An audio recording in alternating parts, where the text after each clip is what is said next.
Hi, I'm intersex. I'm going to tell you my story. I didn't know I was intersex until quite recently. I started to see many doctors when I was pretty young, without knowing why. I spent a lot of time in hospitals, being examined, touched, doing what they wanted me to do, without questioning, including various surgeries, medical interventions, and pain. I always had to skip school, and I couldn't explain why since I didn't know the real reason. I was told my condition was very rare. I never thought that my doctors and parents would have hidden anything from me. I learned a few years later that my story was actually quite common, and that lots of intersex people struggle with medicalization of their bodies.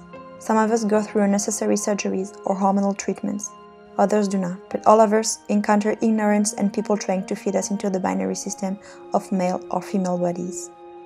Most surgery performed on intersex people are done for purely social reasons, and many of us are struggling every day with negative impacts this surgery had on our health.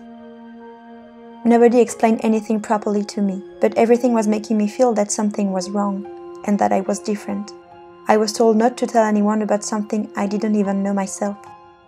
I grew up feeling weird and scared, surrounded by secrecy, that led to loneliness and lots of shame. Many intersex people I met later have been through anxiety and depression, have had suicidal thoughts or even attempts. Believe me, growing up carrying such a heavy secret can be scary. I discovered I was intersex when I was entering adulthood from pieces that I collected based on my history and with help of my good friend Internet. For the doctors, I was called a DSD, a disorder of sex development, and I thought I would never be able to tell anyone that shameful story, that I would never meet anyone else like me. I felt like a weird error that didn't belong. I heard a few years later that many intersex people are fighting to learn about their personal history, and it usually feels like a quest.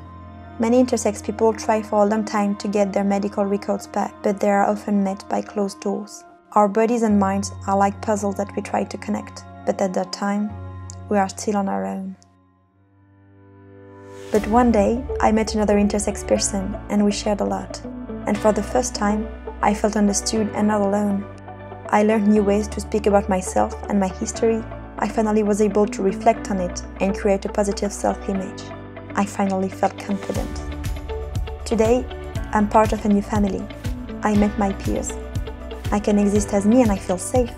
In the intersex community, people come from all over the world, are of all ages, have different stories, experiences, and gender identities. Some are out and public, others private. We share and create new energies.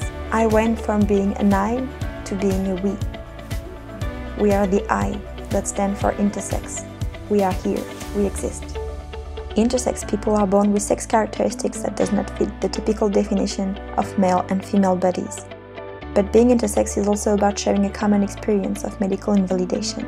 But guess what? We are not rare. We are at least 1.7% of the population. Being intersex is not a medical problem. It's about a large group of people having our human rights violated. And we are urging for a new understanding of human diversity, free from the binary system. It means the end of intersex genital mutilation and pathologizing treatments in general. Everyone has the right to know everything about themselves, and the right to decide on their own what they want to do with their own body. Intersex people are perfect as they are. We don't need to be fixed.